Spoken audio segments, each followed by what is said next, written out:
রংপুরের তারাগঞ্জে বাংলাদেশের যে ইনকিলাব মঞ্চ রয়েছে, ইনকিলাব মঞ্চের মুখপাত্র হাদি হত্যার প্রতিবাদে কিন্তু একটি বিক্ষোভ মিছিল দেখা যাচ্ছে।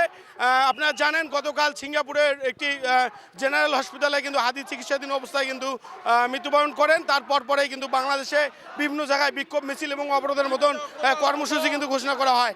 এর মধ্যেই কিন্তু আজকে দেখা যাচ্ছে রংপুরের তারাগঞ্জে বিক্ষুব্ধ জনতারা তারা কিন্তু একটি বিক্ষোভ মিছিল বাইর করেছেন, যেটি তারাগঞ্জ নতুন চৌপতির মসজিদ বাদ মাগরিব থেকে কিন্তু শুরু হয়ে এখন পুরা বাজার ঘুরে আবার চৌপতির দিকে যাচ্ছে।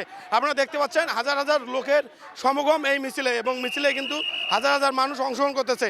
সকলের একটাই দাবি, হাদি হত্যাকারী যেন খুব শীঘ্রই গ্রেপ্তার হয়, এবং যদি তারা ভারতেও পালিয়ে যায়, ভারত আমাদের যদি বন্ধু রাষ্ট্র হয়ে থাকে, সেই হাদি হত্যাকারীকে কিন্তু অতি দ্রুত বাংলাদেশে পাঠিয়ে এই হত্যার বিচারের জন্য বাংলাদেশকে সহযোগিতা করে।